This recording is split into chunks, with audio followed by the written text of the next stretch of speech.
Good evening and welcome back to Drift Through History.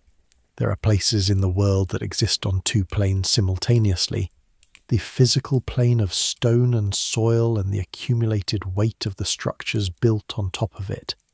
and the metaphysical plane of the meaning that human beings have layered onto that stone and soil across centuries of prayer and politics and violence and devotion.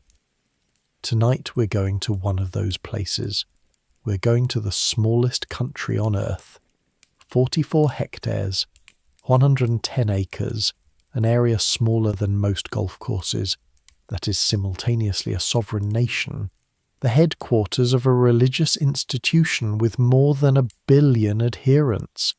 the site of some of the greatest works of art ever produced by human hands, and a place built on secrets that go considerably deeper than its marble floors. Tonight we are talking about Vatican City, about what is beneath St. Peter's Basilica, about what is in the Vatican Secret Archives, about the bones that archaeologists found in the 1940s under the main altar of the most important church in the Western world, about the specific and extraordinary history of how a modest stretch of marshy ground on the wrong side of the Tiber River became the centre of the most durable institution in Western civilization, and about the 2,000 years of stories that the walls of that tiny state contain. The Vatican is not what most people who visit it imagine it to be. It is not merely a museum, though it contains some of the greatest art in the world. It is not merely a church, though St. Peter's Basilica is perhaps the most architecturally significant building in Christendom. It is not merely a curiosity of international law, though its status as a sovereign state entirely surrounded by another sovereign state is one of the more unusual arrangements in the history of political geography. It is all of these things simultaneously, and it is also something that none of those categories quite captures. It is the physical and institutional embodiment of an idea about the nature of religious authority that has been contested, defended, expanded, contracted, nearly destroyed, and repeatedly reconstituted across 20 centuries of history, and the specific form that idea has taken in stone and bureaucracy and ceremony on a small hill on the west bank of the Tiber River is one of the most consequential architectural and political facts in the history of the Western world. Before we go any further, take a moment to like the video and subscribe if this is genuinely the kind of thing you come here for. And as always, I would love to know where you're listening from tonight. Drop your city and your local time in the comments below. The Vatican is one of those subjects that seems to arrive differently in different parts of the world, carrying different associations and different weights depending on where you come from and what the church means to you or doesn't mean to you. All of that is welcome here. Now dim the lights if you haven't already. Let the room go soft. And let us go back to the beginning, not to the reign of Constantine in the 4th century, which is where most Vatican histories start, but considerably further back, to the specific and slightly unpromising piece of ground on which the whole thing was eventually built. The Asia Vaticanus, the Vatican Field, was not, in the Rome of the Republic and the early Empire, a desirable address. It sat on the right bank of the Tiber River, which put it outside the formal boundaries of the city of Rome proper, whose religious law, the pomerium, the sacred boundary, excluded the right bank from the civic and sacred space of the city itself. The area was marshy, prone to flooding when the Tiber rose, reputed to produce wines of such spectacularly poor quality that Roman writers mentioned them specifically as examples of what bad wine tasted like. It was used for market gardens, for the estates of wealthy Romans who preferred the more spacious right bank to the crowded city on the left, and for one of the things that the ancient city consistently placed outside its sacred boundaries: burials. The ancient Romans buried their dead outside the city walls, and the specific geography of burial in ancient Rome tells you a great deal about the social hierarchies and the religious practices that the city organized itself around. The great tombs along the Via Appia were monuments to the most powerful families in Rome, elaborate structures whose architecture and sculptural programs were as much statements of social standing as they were practical containers for the dead. Alongside and between these great tombs, in the same extramural spaces where Roman law required burial, were the more modest graves of the less wealthy, and below the surface of these burial grounds were the underground galleries, the catacombs, that became one of the defining images of early Christian practice. The catacombs of Rome are an extensive network of underground tunnels and chambers cut into the soft volcanic tufa rock of the hills outside the ancient city that served as communal burial grounds for the Christian and Jewish communities of Rome from approximately the 2nd century CE onward. There are at least 40 catacomb complexes known in Rome, extending for hundreds of kilometres of tunnels and containing the remains of potentially hundreds of thousands of people. The most famous, the catacombs of Calixtus, of Sebastian, of Domitilla, of Priscilla, are now tourist attractions on the roads leading south from the ancient city, their walls still bearing the frescoes and inscriptions that the early Christian community placed there. The popular image of the catacombs as the primary meeting place of the persecuted early church, believers gathering in the tunnels for secret worship, sheltering from Roman persecution, is largely a product of later Romantic mythology rather than historical reality. The catacombs were primarily burial grounds, not regular meeting places. They were also not particularly secret. Roman law recognized and protected the right of burial associations to maintain their burial grounds, and the Christian burial associations that operated the catacombs had legal status in Roman law that provided some protection. The early Christians met for worship primarily in private houses. The Domus Ecclesiae, the house church, which is the institution that the building of dedicated church structures in the 4th century eventually replaced, rather than in underground tunnels. What the catacombs do preserve with extraordinary completeness is the visual culture of the early Christian community, the specific images that the first Christians used to express their theological commitments, to mark their dead, and to communicate to each other and to outsiders what their faith meant and what they hoped for. The fish symbol, the ichthys, that appears throughout the catacombs is one of the earliest Christian symbols, a Greek acronym whose letters spell out Jesus Christ, Son of God, Saviour. The Chi-Rho, the 2 letters of the Greek spelling of Christ superimposed on each other, appears alongside it. Scenes from the Hebrew Bible, Jonah and the whale, Daniel in the lion's den, the 3 men in the furnace, appear with the specific interpretation that the early Christians placed on them as prefigurations of death and resurrection, of divine rescue from mortal danger. Portraits of the Good Shepherd, Christ depicted as a young man carrying a sheep on his shoulders in the iconographic form that Roman art had previously used for Hermes or Orpheus, are among the most common images in the catacombs and among the earliest surviving visual representations of Christ. The ancient Romans buried their dead outside the city walls, along the roads that left the city in every direction. The Via Appia south of Rome is the most famous of the burial roads, its sides lined with tombs and mausoleums stretching for miles. But every road leaving Rome had a similar character, and the age of Vaticanus, outside the Pomerium and accessible from the road that led north across the Tiber into Etruria, was a significant burial ground in the 1st and 2nd centuries CE. It was also, by the mid-1st century CE, the location of the circus that Caligula had begun and Nero had completed. The the Circus of Nero, a chariot racing venue of modest size by the standards of the great Circus Maximus, but significant for the specific use that Nero made of it. Before we arrive at what happened in the Circus of Nero,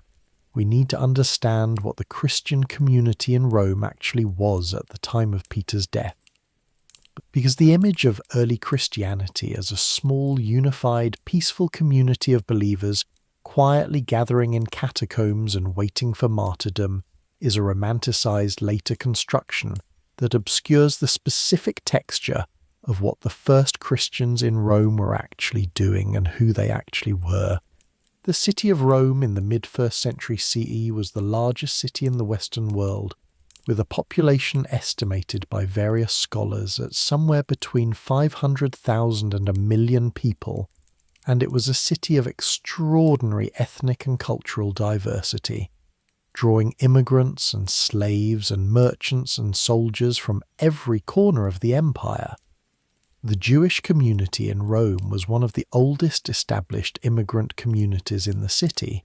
present since at least the 2nd century BCE, and the earliest Christians in Rome were connected to this Jewish community in ways that made the two groups difficult to distinguish from the outside. Both met in private houses, both practiced a religion organized around specific texts and specific communities of practice. Both were regarded with the mixture of curiosity and suspicion that Roman society directed at Eastern religious groups generally. Paul's letter to the Romans, written around 55 to 57 CE, and addressed to a Christian community that already existed in the city before Paul visited it, is the earliest documentary evidence of the Roman Christian community, and it describes a community of considerable size and social diversity, people of various social statuses, from slaves to the households of prominent Romans, organized around the practice of meeting in private houses for the communal meal and the reading of texts that constituted early Christian worship. Peter's arrival in Rome, which the tradition places in the late 50s CE, though the specific dating is contested, would have been the arrival of the most senior figure in the movement into the community of a great city that was already developing its own internal leadership and its own specific character. The persecution under Nero in 64 CE was not the first conflict between the Roman authorities and the Christian community. Earlier, under the Emperor Claudius, Jews had been expelled from Rome in a decree that may have been connected to disputes within the Jewish community about the claims being made by the followers of Jesus, a dispute that Suetonius describes, somewhat cryptically, as disorder arising from the instigation of Chrestus, which most scholars read as a garbled reference to Christ and the controversies his followers were generating. But the Neronian persecution was the first that specifically and systematically targeted Christians as a distinct group, separated from the Jewish community, and the first in which the Roman government made the explicit claim that being Christian was itself a crime deserving of death. It was in the Circus of Nero and in the gardens around it that the Emperor Nero's persecution of Christians in 64 CE took its most dramatic form. The Great Fire that burned much of Rome in July 64 CE had been attributed by Nero to the Christian community of Rome, a scapegoating of a minority community that was simultaneously convenient, and, in the specific historical context of Roman anxiety about new religious movements from the Eastern Empire not entirely implausible to a Roman audience.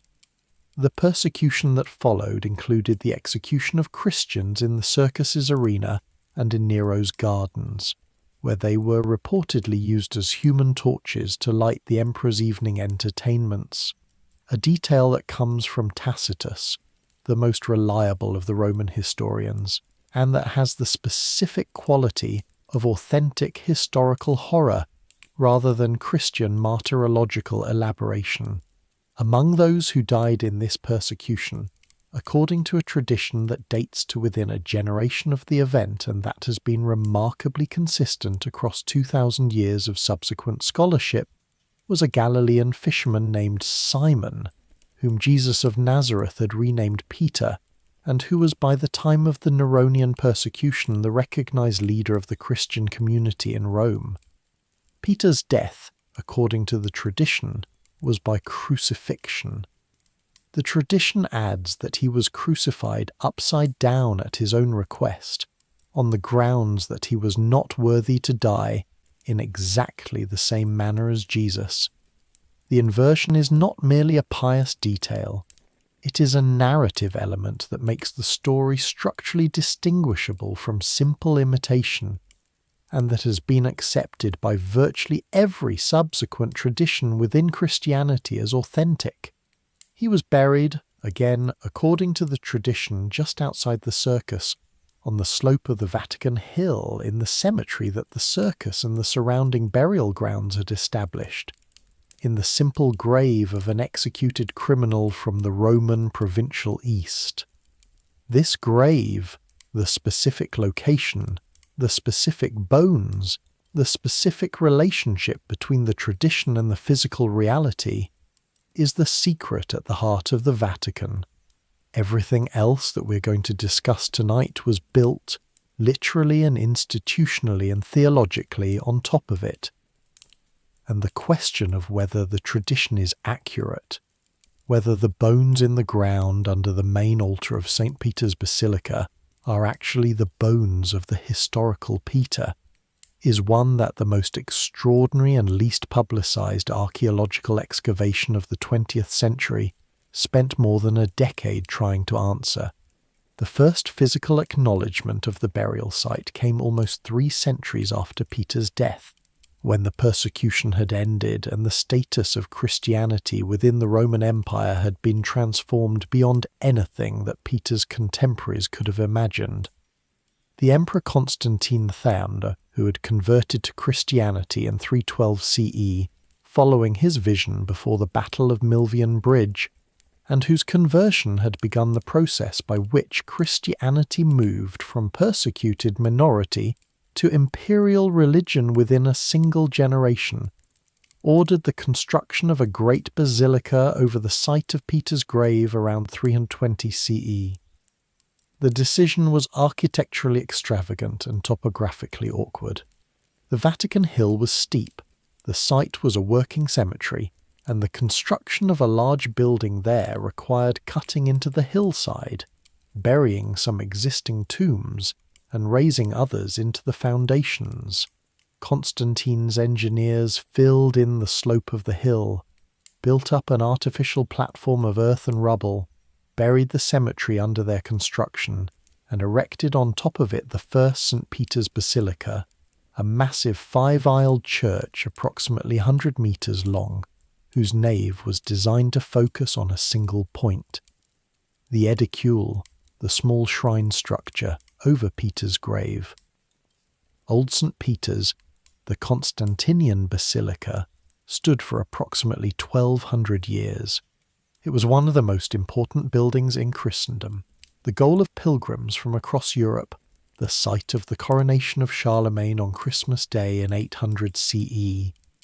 In a ceremony that defined the relationship between the papacy and secular European power for the next 7 centuries.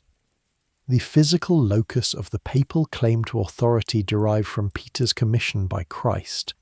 but 12 centuries of use, of structural settling, of earthquake damage, of the general physical deterioration that even the most magnificent buildings suffer when their maintenance is inadequate to the demands of time, had left it in a condition that the popes of the 15th century found deeply embarrassing. The roof was cracked. The walls were leaning. The most sacred building in Western Christendom looked, to honest observers, like it was slowly falling down. The decision to demolish Old St.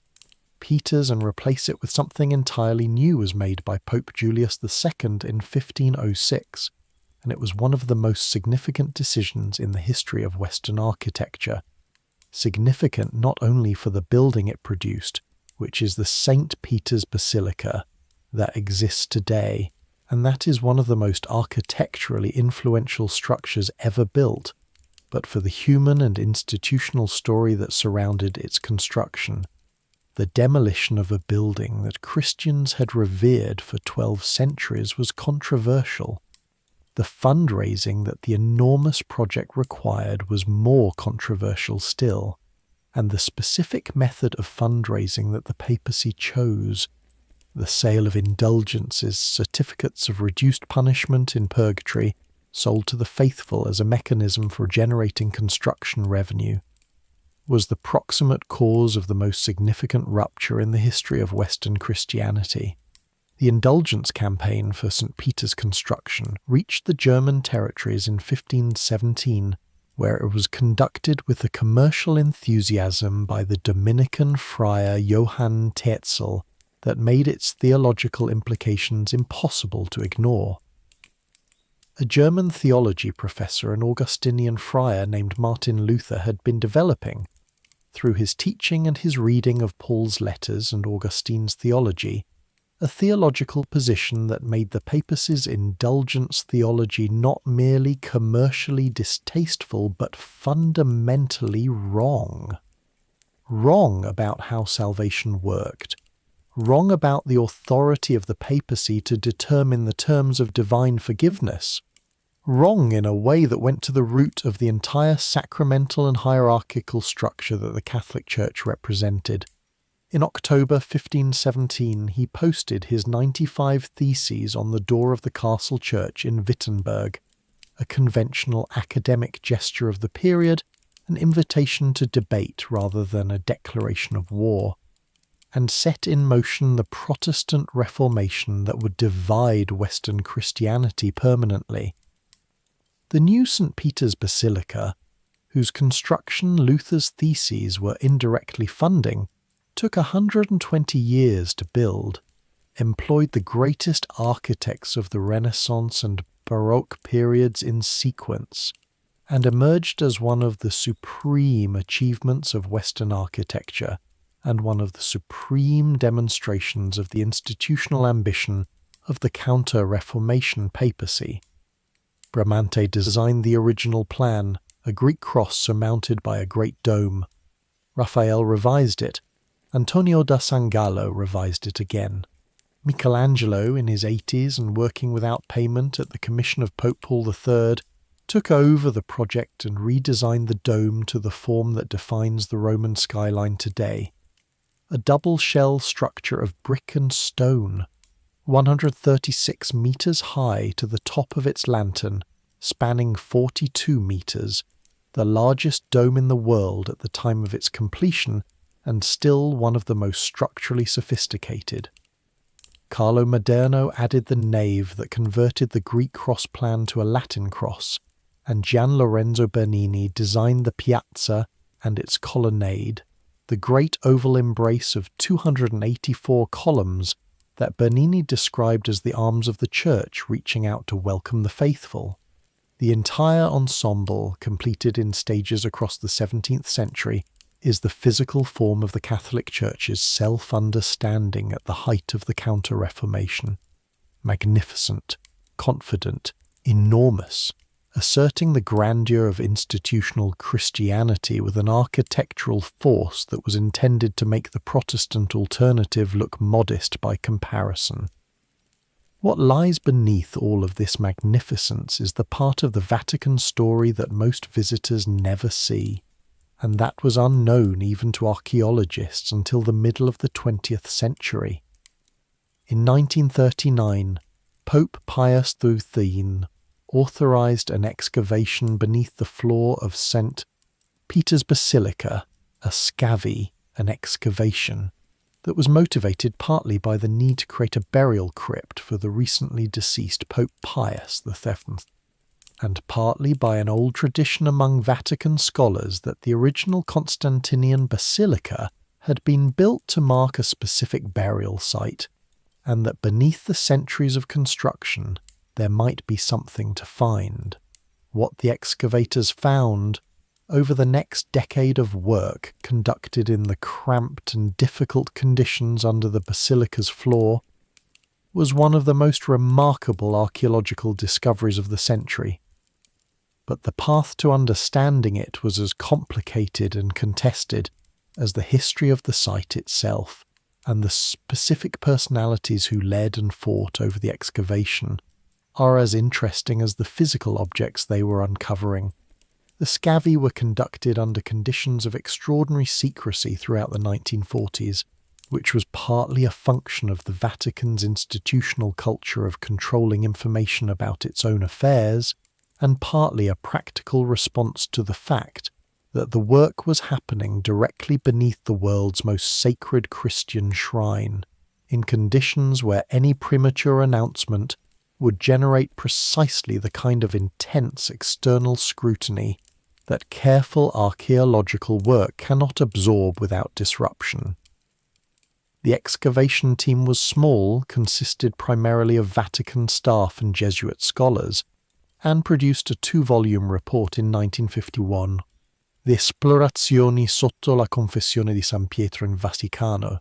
that presented the findings of the previous decade's work to a scholarly world that had been entirely unaware of what was happening beneath the basilica floor. The report revealed the necropolis and the specific structures around the Red Wall Shrine with enough detail to establish that something had been found.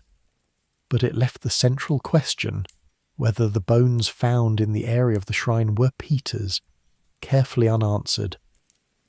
The bones that had been found in the initial excavation in the earthen repository beneath the red wall niche had been set aside during the work, placed in boxes and largely overlooked because they appeared to be a miscellaneous collection of human and animal remains mixed with earth and fragments of other materials rather than the focused, significant deposit that a saint's relics would be expected to constitute. Enter Margherita Guarducci, who is one of the most remarkable scholars in the history of classical archaeology, and who is not as famous as she should be, partly because the Vatican's management of its own controversies has never been particularly favourable to the individuals who discover uncomfortable things. Guarducci was a specialist in Greek epigraphy, the study of ancient inscriptions, who had been invited to examine the graffiti on the Red Wall in 1952 after the main excavation report had been published. What she found when she studied the wall's inscriptions over years of careful work was considerably more than expected. The graffiti were extensive, hundreds of scratched names and symbols covering the surfaces of the Red Wall and the adjacent structures, and Guarducci, with the patient expertise of a lifetime's work on ancient inscriptions, gradually assembled from them a picture of continuous veneration at the site from the 2nd century CE onward. Names of pilgrims who had come to pray at the shrine, Christian symbols, the chiro, the fish, the anchor, mixed with Latin and Greek names and devotional formulas,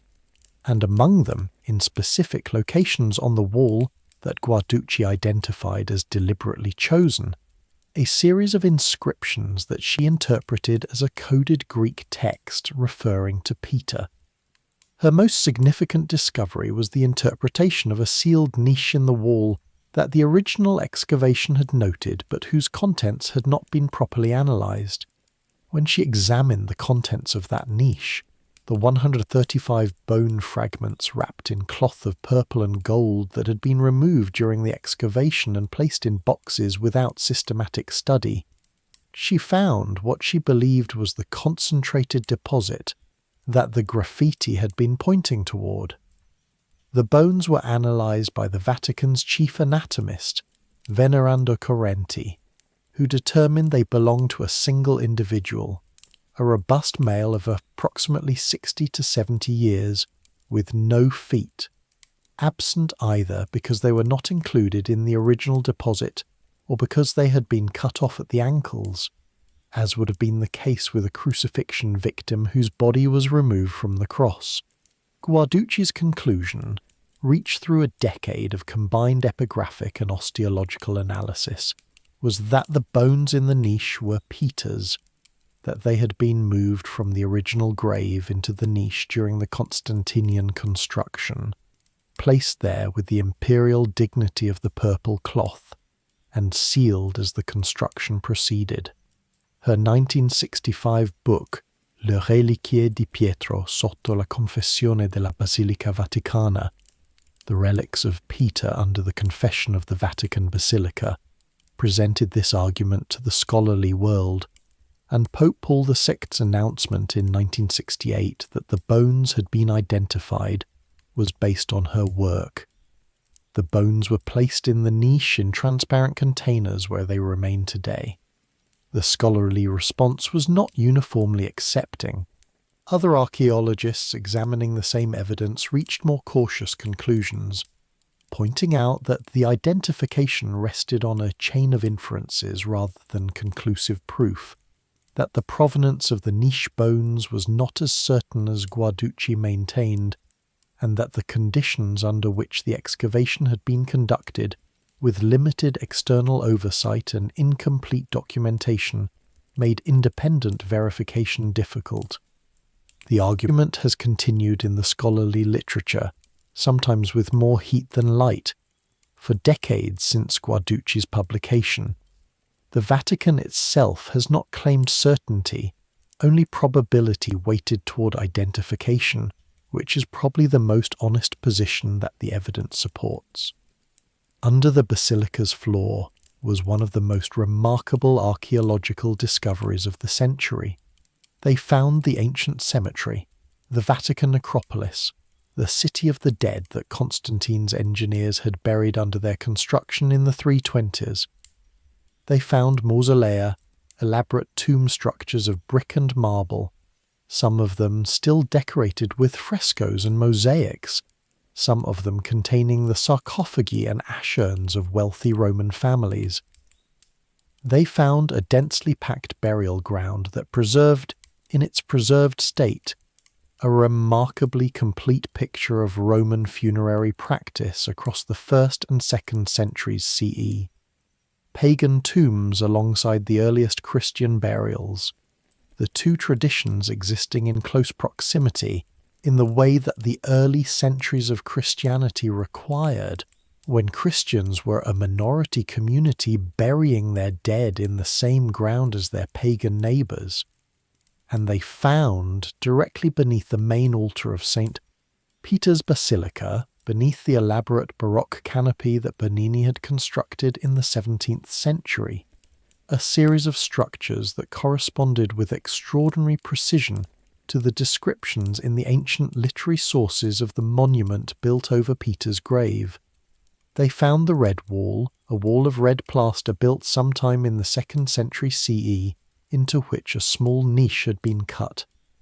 They found the remains of what had clearly been a small memorial structure, an edicula, a shrine, built against the red wall and oriented so that it marked a specific point in the earth. They found, around that point, a concentration of ancient graffiti scratched into the wall, including, among many names and prayers, the Greek letters that formed a monogram reading Petros Eni. Peter is here. The bones were the hardest question.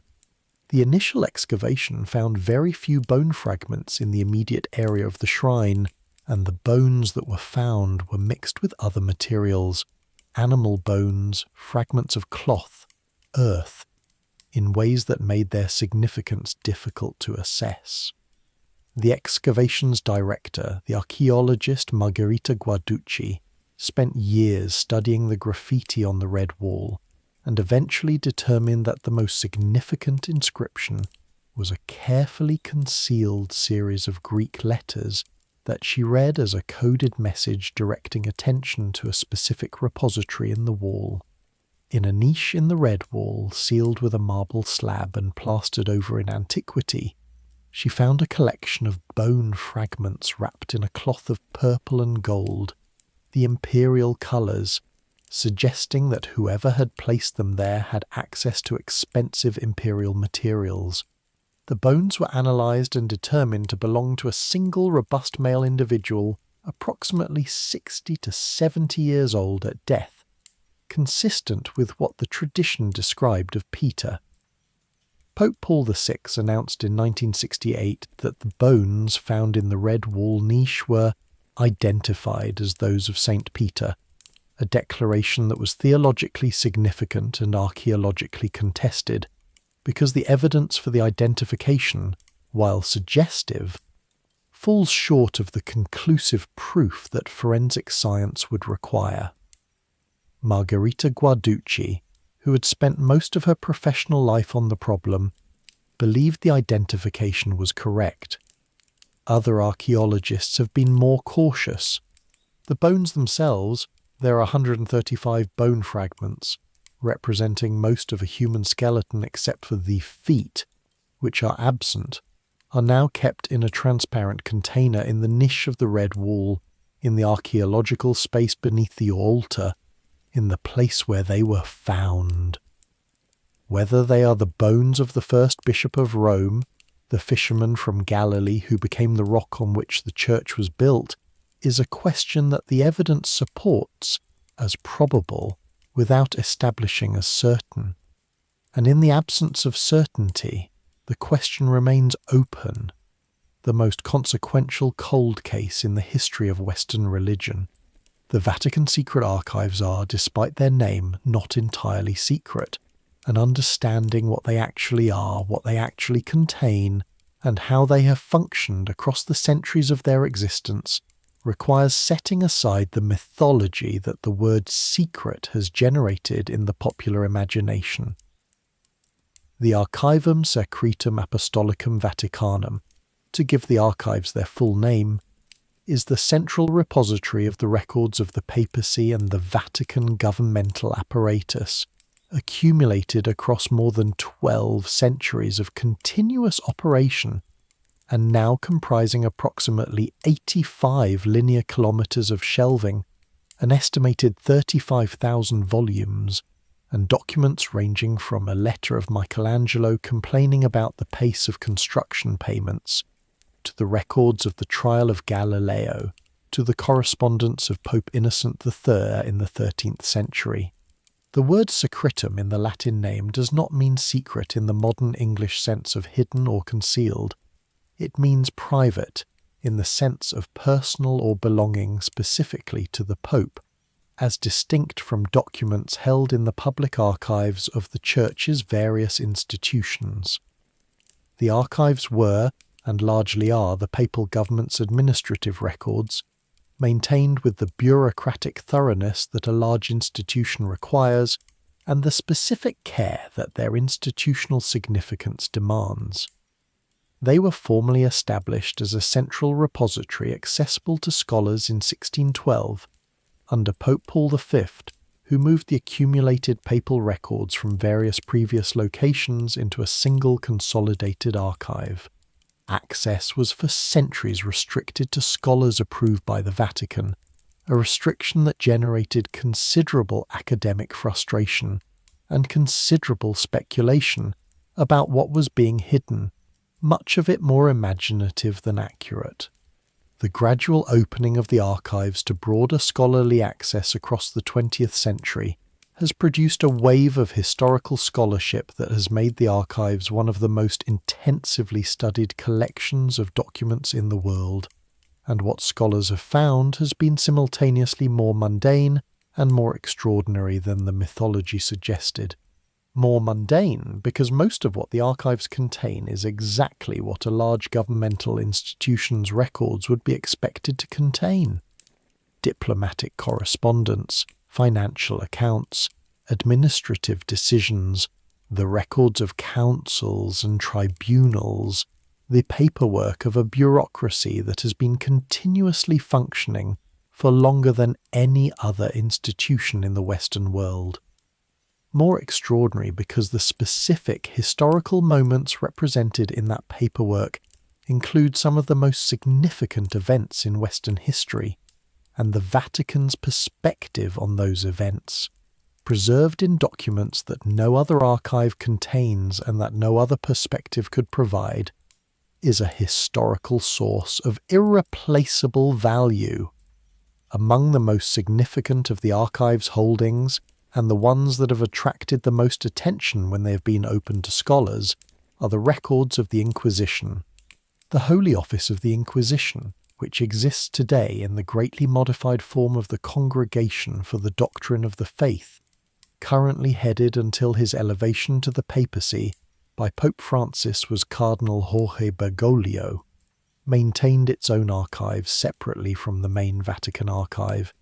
and these records were only open to outside scholars in 1998,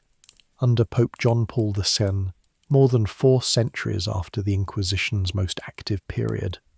The opening of the Inquisition archives has allowed scholars to reconstruct the specific operations of the Inquisition's tribunals with a precision that was previously impossible, and what they have found challenges some of the most entrenched popular beliefs about the Inquisition in both directions.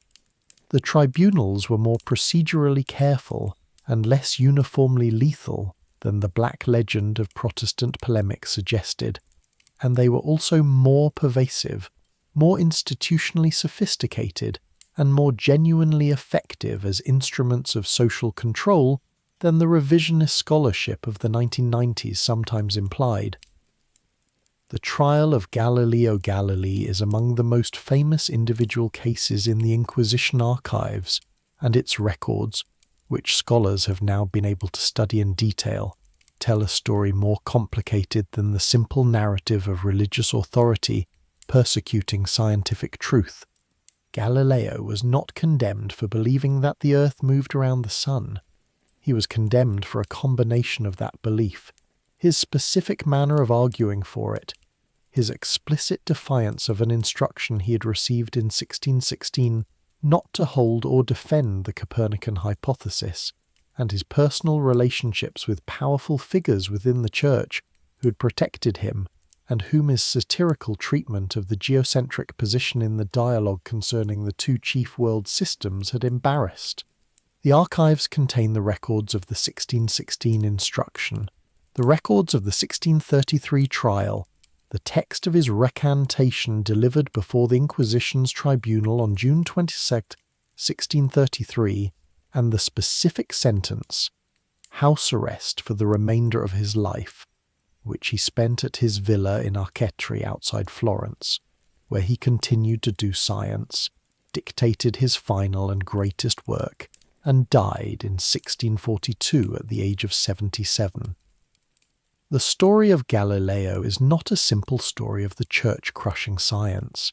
It is a complex story of institutional politics, personal ambition, theological anxiety, and the specific collision between a genuinely revolutionary scientific claim and an institutional authority that understood correctly how much was at stake in how that claim was received. The correspondence of Henry VIII requesting the annulment of his marriage to Catherine of Aragon is another of the archive's famous holdings, and the documents of that diplomatic crisis, stretching across the late 1520s and early 1530s, show with unusual clarity the political constraints under which Pope Clement VII was operating when he declined to grant the annulment that Henry was demanding. Catherine was the aunt of the Holy Roman Emperor Charles V, who had sacked Rome in 1527 and whose forces effectively controlled the Pope in the immediate aftermath of that catastrophe. Clement VII was, during the years of Henry's request, literally a prisoner or a dependent of the man whose aunt he was being asked to declare had never been validly married to the English king. The archival record makes clear that Clement's refusal was not primarily about theological conviction, though he had theological reasons for the refusal, but about political reality. He could not grant Henry's request without the emperor's approval, and Charles was not going to approve the humiliation of his aunt. The consequence of that political constraint was the English Reformation, the establishment of the Church of England, and 5 centuries of Protestant tradition in England and much of the English-speaking world. The small print bureaucratic records of a papal government under duress, held in the archives shelves in Rome, are the documentary residue of one of the most consequential religious decisions in Western history. The papacy itself, the institution whose headquarters Vatican City is the most durable governing institution in the Western world, and its durability is itself one of the most interesting questions in the history of institutions. The Catholic Church has outlasted every other political and institutional structure in the Western world. The Roman Empire that gave it its organizational model is long gone. The medieval kingdoms that defined the political geography of European Christianity are gone or transformed beyond recognition. The Holy Roman Empire that the coronation of Charlemagne in Old St. Peter's on Christmas Day 800 CE established, and whose relationship to the papacy was the central political drama of the medieval period, ceased to exist in 1806. The Ottoman Empire that was for centuries the primary external threat to European Christendom is gone. The Soviet Union, which the papacy outlasted after decades of confrontation, is gone. The papacy remains. The specific mechanism by which the papacy has maintained institutional continuity across 20 centuries of political turbulence, schism, and near extinction is itself a subject that requires careful examination, because the continuity was neither automatic nor effortless. The history of the papacy includes periods of such spectacular institutional dysfunction that the survival of the institution appears, in retrospect, unlikely. The pornocracy, the period in the 10th century when the papacy was controlled by the noble families of Rome, particularly the Theophylact family and its female members, and when the papacy was effectively the hereditary possession of a local aristocratic network, saw popes who were teenagers, popes who were murdered by their successors, popes who were simultaneously bishops and fathers of the next pope.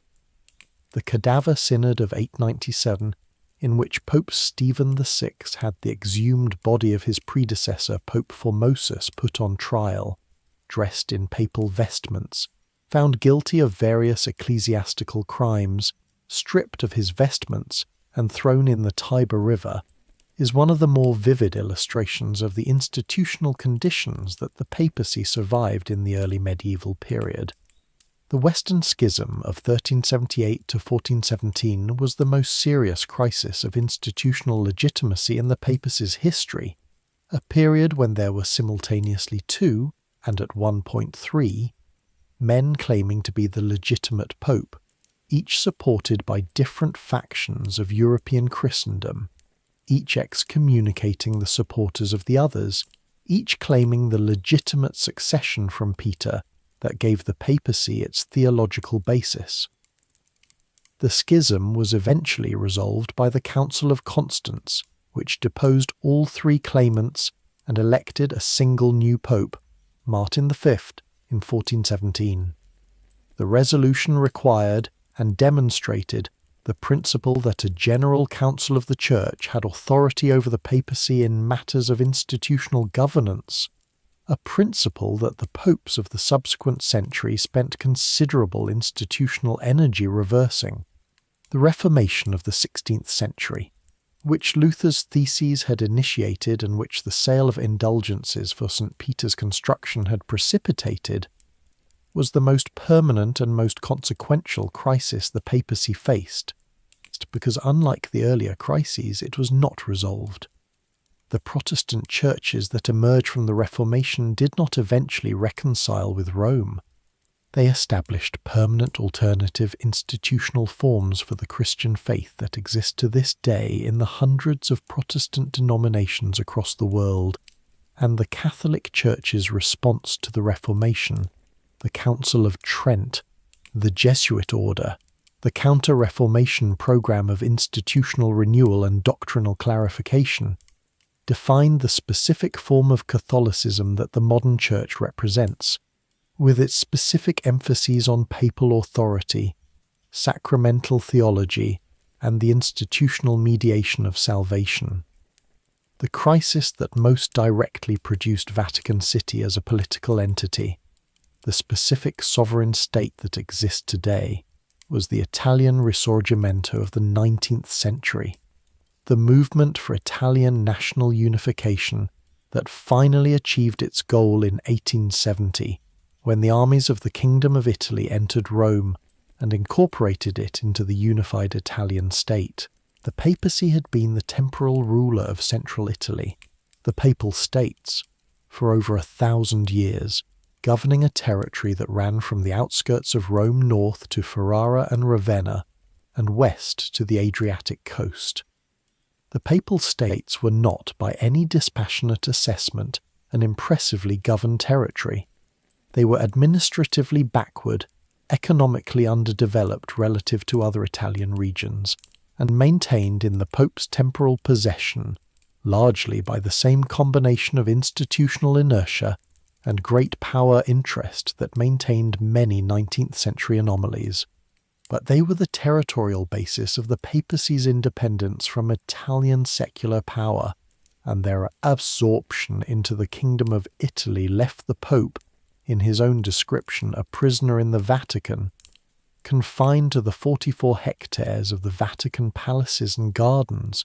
refusing to recognize the legitimacy of the Italian state's authority over Rome, maintaining the fiction that the question of temporal sovereignty was unresolved. The Roman question, as the standoff between the papacy and the Italian state came to be called, persisted for 59 years, from 1870 to 1929,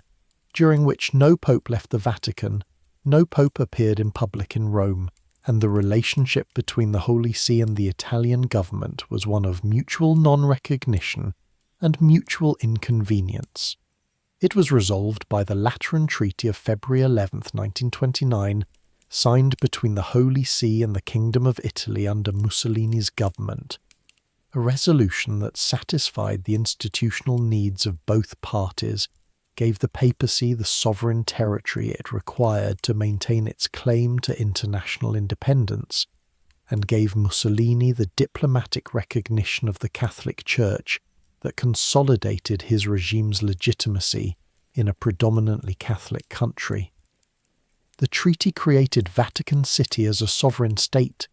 established its borders, confirmed the papacy's ownership of the major basilicas in Rome and the summer residence at Castel Gandolfo in the Alban Hills, and paid the Holy See 750 million lire plus 1 billion lire in Italian state bonds as compensation for the loss of the Papal States.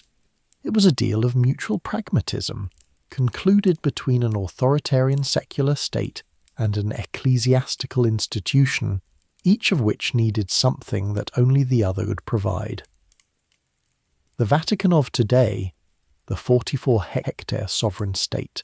exists within a legal framework whose sophistication reflects 2,000 years of institutional practice at the intersection of spiritual authority and political reality, and understanding that framework requires distinguishing between two related but legally distinct entities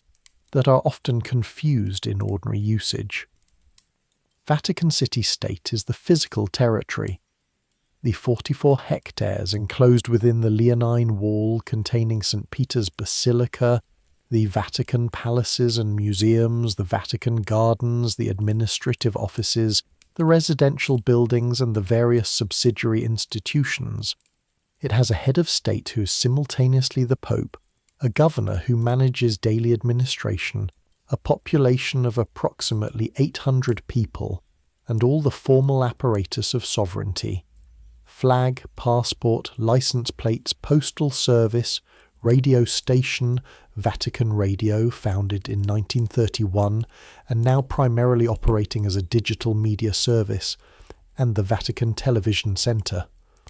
The Holy See is a distinct and older entity, the Episcopal See of Rome, the legal personality that the Catholic Church has maintained in international law since the period of the Roman Empire, and the subject of diplomatic relations with approximately 183 states worldwide. The Holy See's diplomatic status predates the Lateran Treaty and predates the existence of Vatican City as a territory. It is the continuity of the Church's international legal personality across all the political transformations of the past 2 millennia, including the period from 1870 to 1929,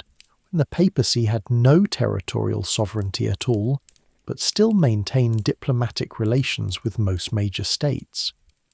The distinction matters because it is the Holy See, not Vatican City State, that enters into diplomatic agreements, exchanges ambassadors, signs international treaties, and participates in international organizations, including as a permanent observer at the United Nations. The Holy See's diplomatic corps, the nuncios and apostolic delegates who represent it in countries around the world, is one of the oldest and most experienced diplomatic services in existence, with an institutional memory of negotiations and relationships that span centuries. The Vatican's diplomatic archive contains correspondence with sovereigns and governments, going back to the medieval period, and the institutional knowledge embedded in that correspondence. The specific experience of how to conduct negotiations with secular authorities while maintaining the Church's spiritual independence, how to manage relationships with governments hostile to the Church, how to balance the universal claims of Catholic doctrine with the particular needs of specific national communities, is a genuinely distinctive form of diplomatic expertise that no other institution possesses. The Vatican of today, the 44-hectare sovereign state with a population of approximately 800 people, its own post office, its own radio station, its own newspaper, its own banking system, its own judicial system, its own army of Swiss guards, is an entity that operates simultaneously in the spiritual, diplomatic and cultural dimensions with a facility that reflects 2,000 years of institutional practice in navigating exactly those intersections. The Swiss Guard, which provides the ceremonial and security functions that a sovereign state requires of its military, is the oldest continuously serving military force in the world, having been in continuous service since 1506. Their distinctive striped uniform, often attributed to Michelangelo's design, though this attribution has no contemporary historical support and the current uniform dates to the 19th century, is one of the most recognized in the world, and the men who wear it are required to be Swiss Catholic males between 19 and 30 years of age,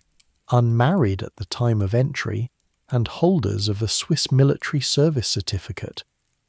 There are approximately 135 of them. They carry halberds for ceremonial purposes and modern weapons for practical ones, and the combination of medieval costume and contemporary security training captures something essential about the Vatican's general relationship to time. The Vatican museums, which are technically the property of the Holy See rather than of Vatican City itself, but which occupy the same physical space, are among the most visited and most art-historically significant museum complexes in the world. The collection was begun by Pope Julius II in the early 16th century. The same Julius II who commissioned the new St. Peter's, and who commissioned Michelangelo to paint the Sistine chapel ceiling, whose judgment about what was worth having extended to the Laocoon and his sons, the great Hellenistic marble sculpture that was discovered in a Rome vineyard in January 1506, just months before Julius laid the foundation stone of the new St. Peter's, and that he immediately acquired for the papal collection. The collection has been continuously expanded across 5 centuries to encompass Egyptian antiquities, Greek and Roman sculpture, medieval and Renaissance painting, maps, tapestries, and the ethnographic collections that the Church's global missionary presence accumulated from every inhabited region of the world. Before we reach the Sistine Chapel, the Vatican museums contain several other collections and spaces whose significance to the history of art is as great as the chapels, and whose relative underappreciation is largely an accident of the chapel's overwhelming fame rather than a reflection of their actual quality. The Raphael rooms, the Stanze di Raffaello, are the 4 rooms in the papal apartments that Pope Julius II commissioned the young Raphael to decorate, beginning in 1508, the same year he commissioned Michelangelo to begin the Sistine ceiling. Raphael was 25 years old when the commission began, and he spent the last 12 years of his life producing in those 4 rooms a series of frescoes that represent the most complete expression of the high Renaissance ideal of harmonious, intellectually ordered beauty applied to pictorial space. The School of Athens in the Stanza della Segnatura,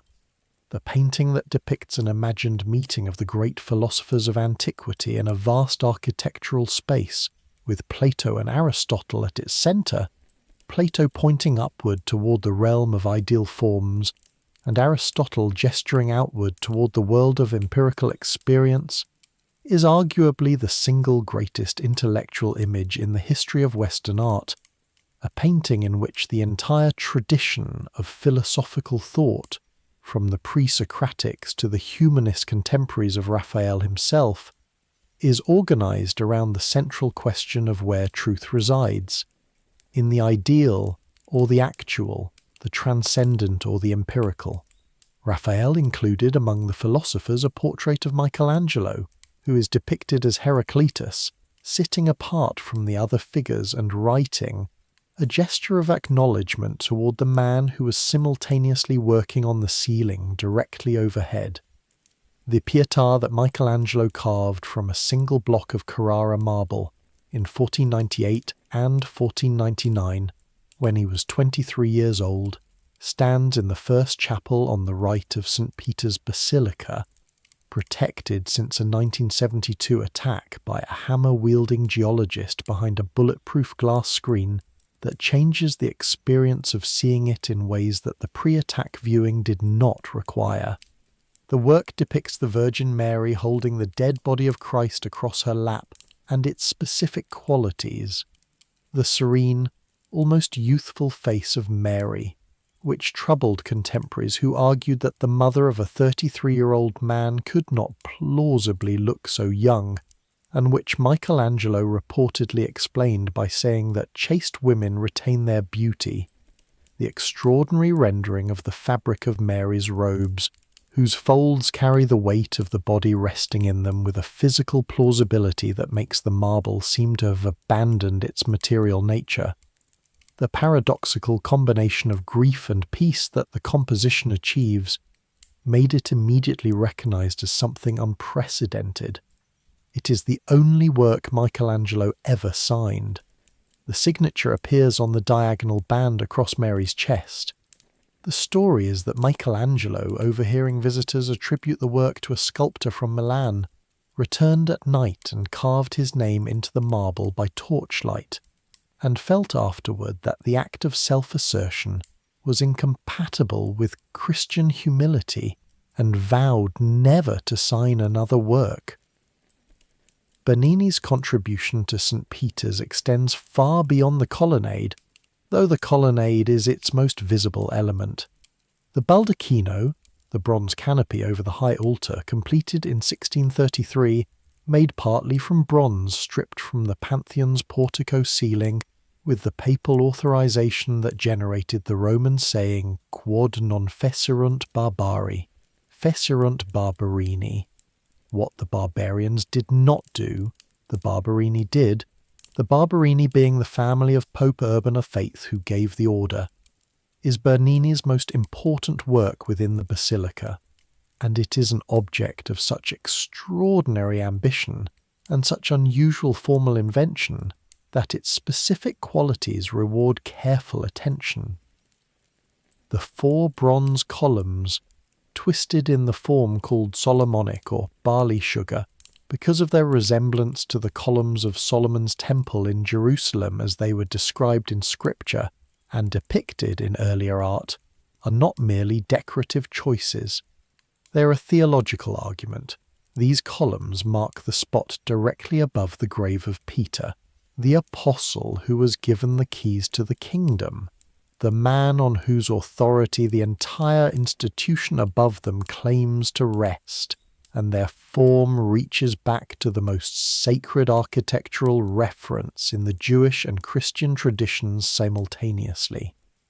The canopy they support floats above the altar in a way that large bronze structures do not normally float, held by the engineering intelligence of its designer, and by the specific visual magic that Bernini understood better than almost any architect before or since. The Sistine Chapel is the most visited room in the Vatican museums and possibly the most famous single interior space in the world. A rectangular hall approximately 40 meters long and 13 meters wide, its ceiling covered with Michelangelo's fresco cycle, commissioned by Pope Julius II and painted between 1508 and 1512. The ceiling depicts 9 scenes from Genesis, from the separation of light from darkness at one end to the drunkenness of Noah at the other, surrounded by prophets and sibyls in the spandrels and lunettes, and by the ignudi, the famous nude male figures of uncertain meaning and extraordinary anatomical precision that Michelangelo placed throughout the composition as a demonstration of his understanding of the human form and perhaps as an exploration of aesthetic concerns that the church of his period had not yet decided to prohibit. The central image, God reaching toward Adam, the divine finger and the human finger almost but not quite touching, the moment of creation suspended in the space between them, is one of the most reproduced images in the history of visual art, and one of the most theologically precise, capturing in a single image the specific quality of the relationship between human and divine that Christian theology describes: the proximity without identity, the reaching that is not quite completion, the gap that is the condition of faith, the Last Judgment, which Michelangelo painted on the altar wall of the Sistine Chapel between 1536 and 1541, almost 30 years after the ceiling, is a different kind of work entirely. Darker, more turbulent, more overtly theological in its specific imagery. The massive composition dominated by the figure of Christ as judge, surrounded by the rising and falling of souls at the final moment of history, the saved ascending to the right and the damned descending to the left, in a vortex of human bodies that represents simultaneously the greatest achievement of Renaissance figural art and a deeply personal theological statement. Michelangelo placed himself in the painting in the form of the flayed skin held by St. Bartholomew, one of the most searingly self-deprecating self-portraits in the history of art, the artist representing himself as a hollow skin, emptied of whatever made him significant, held by a martyr who was himself emptied of his skin by the manner of his death. Whether this was an expression of spiritual despair, of artistic humility, or of the specific theological anxiety that Michelangelo's complicated relationship to the Counter-Reformation and to the Reformed Christianity of his patron Vittoria Colonna had generated, is a question that scholars have been arguing about for 5 centuries. The Sistine Chapel also serves its primary institutional function, which is not artistic but governmental. It is the room in which the College of Cardinals meets in conclave to elect a new pope. The conclave, from the Latin cumclave, with a key, referring to the practice of locking the cardinals in until they produce a result, is the most consequential election in the Catholic world,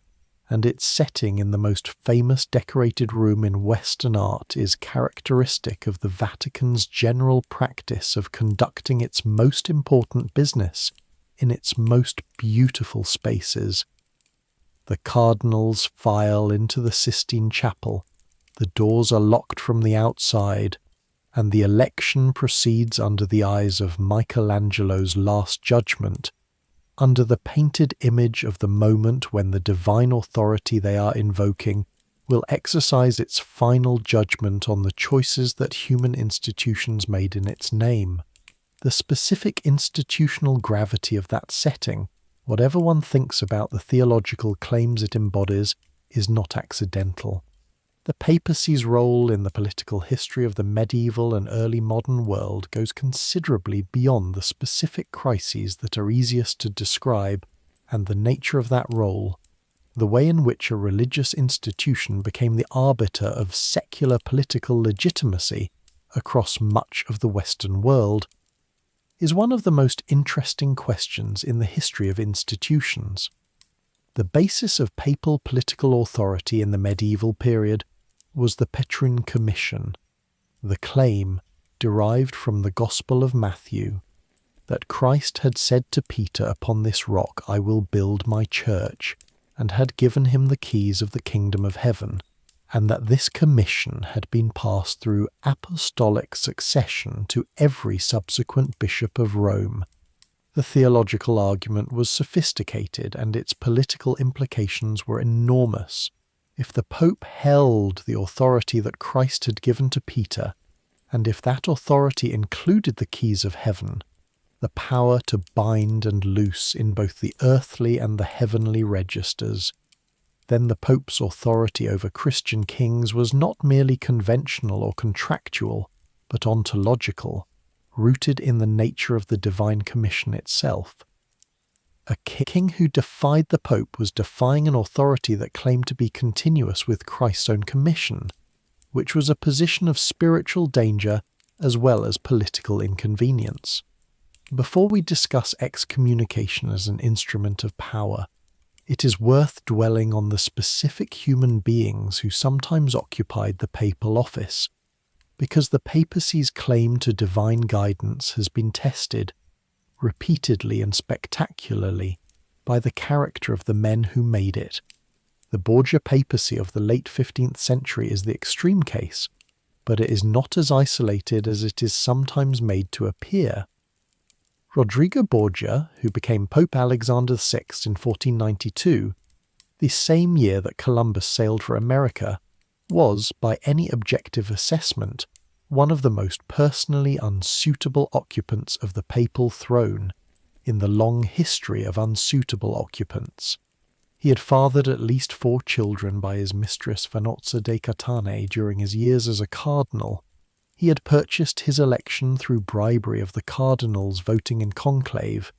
and he conducted his pontificate as a vehicle for the advancement of his children, most famously Cesare Borgia. His son, who became a cardinal and then renounced the cardinalate to pursue a military career that Machiavelli used as a model for the prince, and Lucrezia Borgia, his daughter, who was married 3 times to successive political allies, and whose reputation for poisoning has been considerably embellished by subsequent legend, while her actual role as a competent administrator in Ferrara has been correspondingly undervalued. The specific scandals of the Borgia papacy, the rumours of incest, the documented murders, the uninhibited nepotism, were not entirely unique in kind in the Renaissance papacy, but they were spectacular enough in scale to permanently attach the Borgia name to the concept of corrupt, ecclesiastical power in the popular imagination. The sack of Rome in May 1527 was a different kind of catastrophe, not a product of internal corruption, but of the specific political situation created by Pope Clement VII's mismanagement of the relationship between the papacy and the Holy Roman Emperor Charles V. Clement had allied the papacy with France against Charles, and when Charles's forces, the imperial army, consisting of Spanish veterans and German Landsknecht, many of them Lutheran in sympathy and therefore disinclined to treat the papal city with particular reverence, defeated the French and were left without pay and without orders in northern Italy, they marched on Rome. The sack lasted 8 months. Approximately 4,000 to 12,000 Romans were killed. Many more were imprisoned for ransom, The treasures of the papal city were looted, and the cultural and artistic community that had made Rome the centre of the High Renaissance was scattered across Italy. Clement VII spent 6 months as a virtual prisoner in Castel Sant'Angelo, the fortress mausoleum that the Emperor Hadrian had built for himself, and that the papacy had converted into a refuge for emergencies exactly like this one. Connected to the Vatican by the Passetto di Borgo, the covered corridor that still runs along the top of the old city walls, and through which Clement escaped the initial assault. The sack of Rome ended the High Renaissance in Rome as effectively as any formal institutional decision could have, and it sent Clement into the political dependence on Charles that made the denial of Henry VIII's annulment 2 years later a foregone conclusion. The Papal States, the territorial domain that the papacy governed as a secular ruler from roughly the 8th century until 1870, deserve more than the passing reference they usually receive in histories focused on the Church's spiritual authority,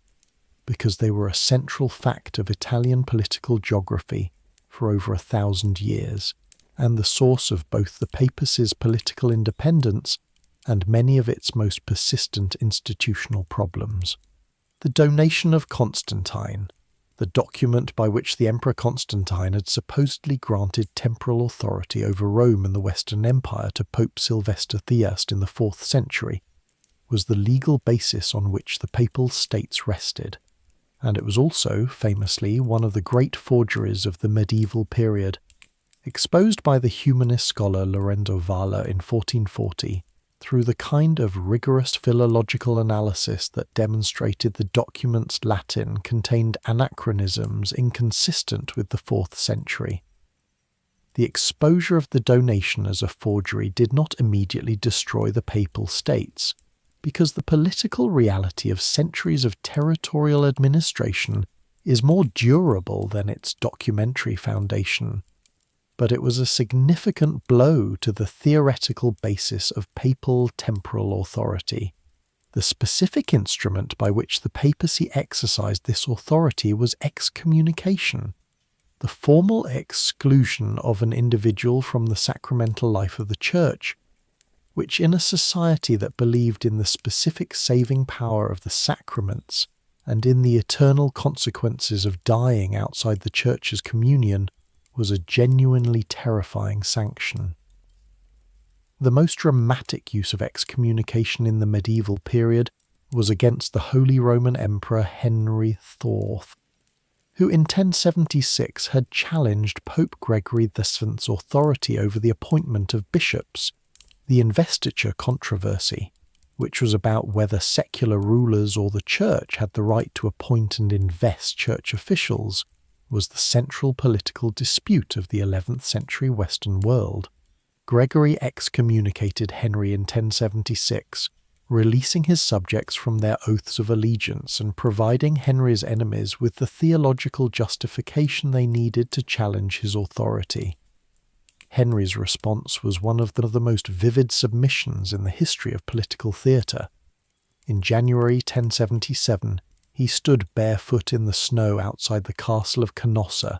in northern Italy, wearing the garment of a penitent for 3 days until Pope Gregory agreed to receive him and lift the excommunication. The image of the emperor in the snow, the most powerful secular ruler in Western Europe humiliated before the Pope's castle,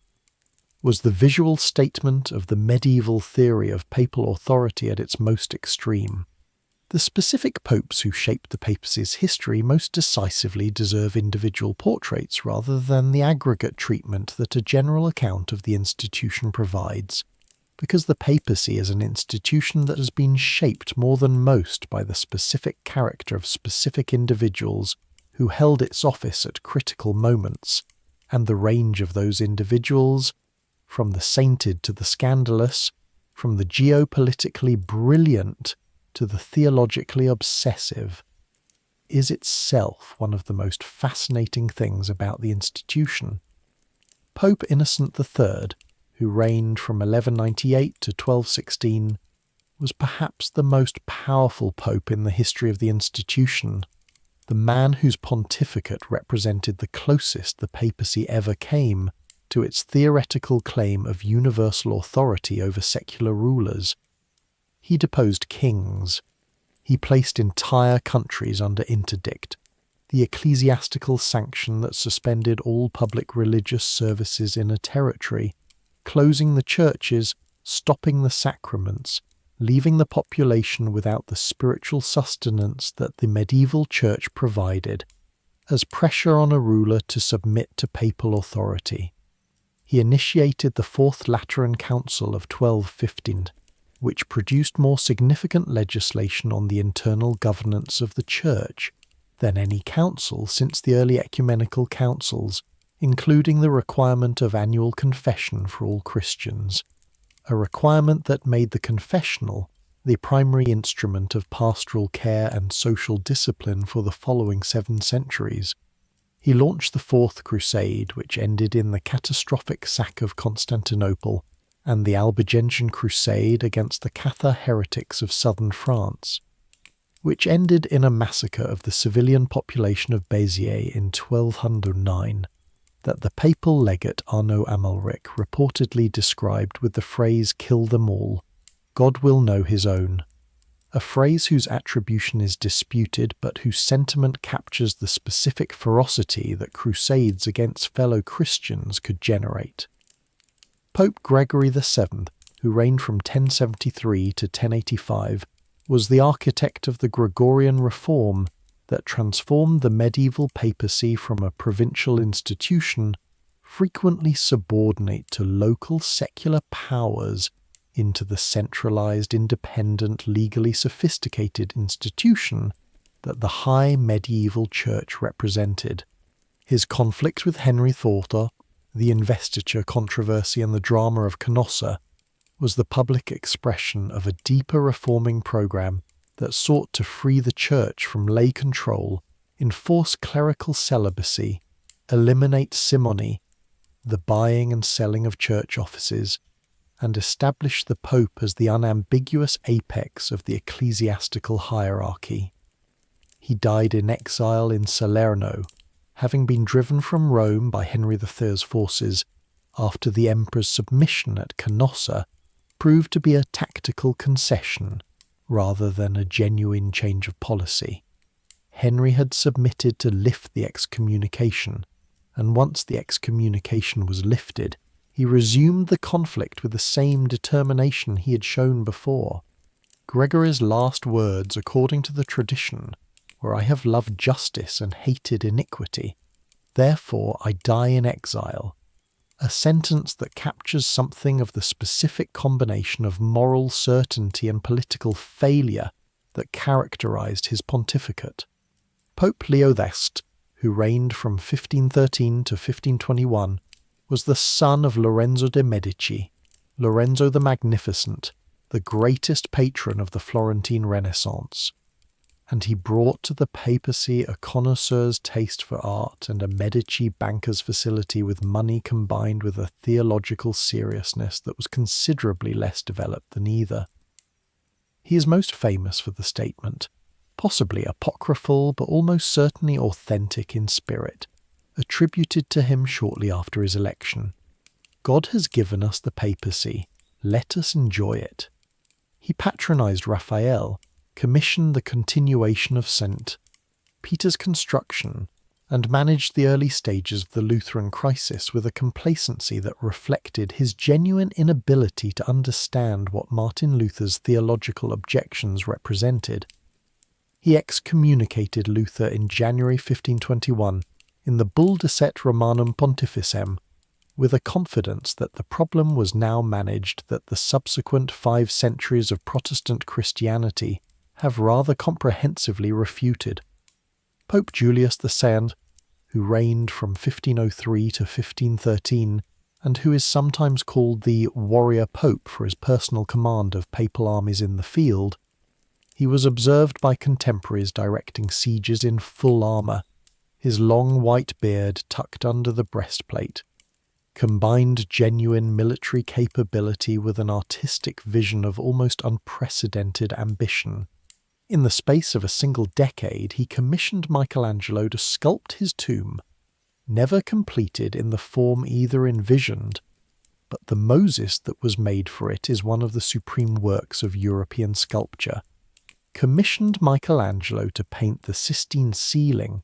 commissioned Raphael to paint the stanza della Segnatura in the papal apartments, laid the foundation stone of the new St. Peter's, and conducted several military campaigns to restore the papal state's territories. He was also, by the accounts of those who knew him, one of the most difficult human beings in the history of a papacy that has had considerable competition for that distinction. Choleric, impatient, physically intimidating, and possessed of a certainty about his own judgment that made reasonable disagreement with him essentially impossible. Michelangelo, who worked for him for years and was simultaneously inspired and tortured by the relationship,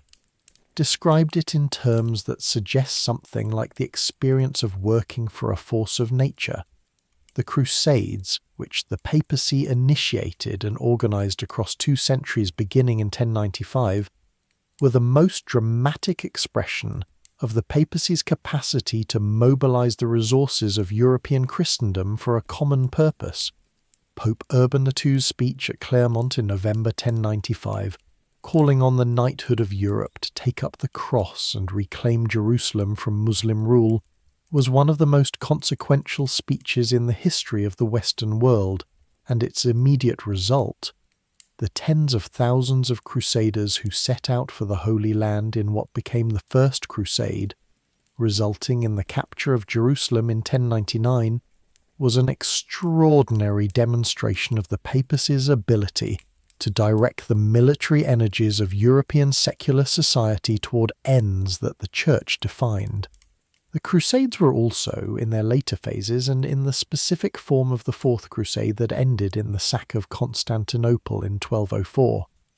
a catastrophe in which crusading armies financed by Venice attacked and plundered the greatest city in the Christian world, a city that was not Muslim but Eastern Orthodox, a demonstration of the limits of papal authority to control what it had set in motion. The relationship between the papacy and the great art and architecture of the Italian Renaissance was not merely patronal in the simple sense of wealthy employers commissioning talented employees. It was theologically motivated and institutionally strategic in ways that the quality of the works it produced tends to cause later observers to overlook. The popes who were the great patrons of the Renaissance, Nicholas V, Sixtus IV, Julius II, Leo X, Paul III, understood the making of great art as a demonstration of the Church's divine mandate, as the visible evidence that the institution that claimed to be the vehicle of God's presence in the world was also the vehicle of the greatest human achievements in the visible world. When Michelangelo painted the Sistine ceiling, he was not merely decorating a room. He was making a theological argument in visual form, and the argument was the same argument that the architecture of St. Peter's Basilica made, and that the diplomatic machinery of the Vatican made in its own different register. That this institution, with its specific claims and its specific authority, was the most serious thing in the world. The papacy's relationship to science, which the Galileo case has caused to be defined in the popular imagination primarily by opposition, was in reality considerably more complex and considerably more supportive across most of its history than the mythology suggests. The Church was the primary institutional supporter of natural philosophy, what we would now call science, in medieval Europe,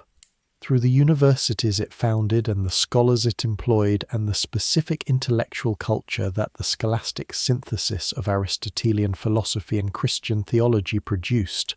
The calendar reform of 1582, the replacement of the Julian calendar with the Gregorian calendar that most of the world now uses, was a papal initiative driven by Pope Gregory XIII's recognition that the Julian calendar had accumulated a 10-day error over the centuries, and that correcting it required the kind of coordinated international action that only the papacy could organize. The Gregorian calendar is one of the most practically consequential acts of the early modern papacy, and it was based on astronomical calculations commissioned from the Jesuit astronomer Christopher Clavius, a member of the religious order that was simultaneously the primary intellectual instrument of the Counter-Reformation and one of the primary institutional supporters of mathematical science in the 16th century. The Vatican Observatory, which continues to operate today, and which is one of the oldest astronomical research institutions in the world, is another expression of the papacy's long-standing relationship to astronomy, a relationship that the Galileo case has distorted in public understanding without reflecting the fuller historical reality.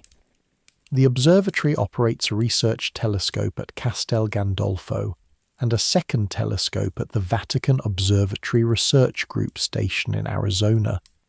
where the darkness and altitude provide better observing conditions than the light-polluted skies of Rome. Its staff of Jesuit astronomer priests are professional scientists with publications in peer-reviewed astronomical journals, and they have been, at various points in the institution's history, among the leading astronomical researchers in the world. The combination of religious vocation and scientific practice that the Vatican Observatory represents is not, in the self-understanding of the people who maintain it, a paradox requiring resolution. It is the expression of a tradition of inquiry that has been part of Catholic intellectual culture since the medieval universities, and that the Galileo case interrupted without eliminating. The question of what the Vatican has known and when it has known it, particularly in relation to the atrocities of the 20th century, is one of the most contested in the modern historiography of the papacy, and it deserves direct engagement rather than avoidance, because the documents in the Vatican archive are, in the end, the most honest form of engagement with the question. The pontificate of Pope Pius XII, who led the Church from 1939 to 1958, and who governed it throughout the Second World War, is the central controversy. The debate about what Pius XIII knew about the Holocaust, when he knew it, and what he did or failed to do in response, has generated an enormous scholarly literature over the past 6 decades, and the opening of the Vatican's archives for the pontificate of Pius XII's predecessor, in 2006, followed by the opening of the archives for Pius XI's own pontificate in 2020, has provided scholars with the documentary basis for the debate that was previously lacking. What the newly opened archives have revealed is, like most historical discoveries, more complex than either side of the debate had expected. The Holy See had better information about the specific nature and scale of the Nazi persecution of Jews than the previous scholarly consensus suggested. Diplomatic correspondence from Vatican representatives in Germany and occupied Europe from the early 1940s onward describes the deportations and the killings with specific enough detail that the general shape of what was happening was available to the Vatican's central government. Pius XIV's response to this information was cautious, private, and diplomatically conducted. He maintained a channel of communication with the German government. He issued carefully worded statements that condemned unjust persecution without specifically naming the Jews or the Nazis. He coordinated actions by local church institutions that provided shelter and false documents to some Jewish individuals in Rome and elsewhere in Europe, and he refrained from the public condemnation that many, then and since, have argued was morally required. His defenders argue that public condemnation would have been counterproductive, that it would have triggered worse persecution of Catholics in Nazi-occupied Europe, that the Church's covert assistance to Jewish individuals saved more lives than public condemnation would have, and that the private diplomatic channels he maintained were the most effective instruments available to him. His critics argue that the silence of the most morally authoritative voice in Catholic Europe during the most systematic genocide in European history was a failure of moral leadership that no subsequent institutional achievement can adequately offset. The archives have not resolved this debate. They have provided more evidence for it, and the evidence supports elements of both positions in ways that make the simple verdict, either for or against Pius X, increasingly difficult to maintain. What the archives have also revealed more clearly than before is the specific bureaucratic texture of the Vatican's operation during the war. The memos, the telegrams, the diplomatic instructions, the records of meetings, the correspondence between the Vatican Secretary of State and the papal nuncios in the occupied countries,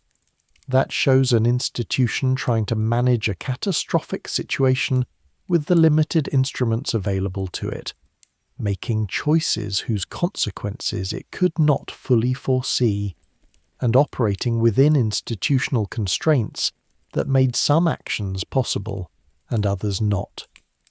Whether those constraints adequately explain the choices made, or whether the choices reflected an institutional failure of moral imagination that the constraints cannot excuse, is a judgment that the evidence allows each person to make for themselves. What the evidence does not allow is the comfortable simplification that the Vatican knew nothing, or that the Vatican was straightforwardly complicit. The reality is more uncomfortable than either of those positions, which is probably what historical reality usually is. The Vatican Bank,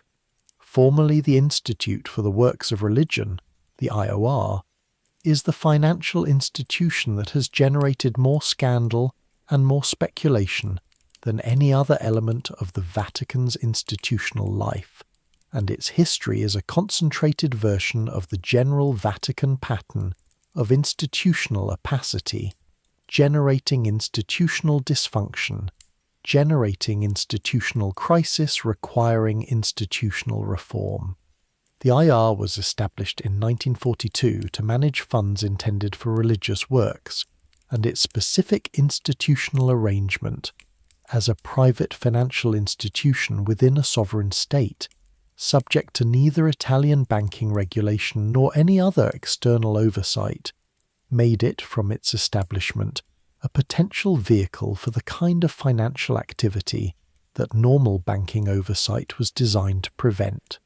The scandals that periodically erupted from the Vatican Bank across the second half of the 20th century, the collapse of the Banco Ambrosiano in 1982, with which the IOR had complex financial relationships, and whose director Roberto Calvi was found hanging beneath Blackfriars Bridge in London, in circumstances that have never been conclusively resolved. The various money laundering allegations that attached to the IOR's client base of clergy and religious organisations, the specific accusations that the bank had been used to move money for the Sicilian mafia and for various other parties with whom a religious financial institution probably should not have been doing business,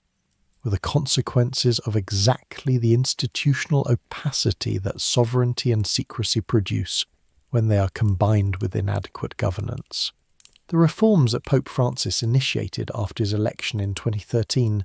the reorganization of Vatican finances, the appointment of external auditors, the establishment of new governance structures for the IOR,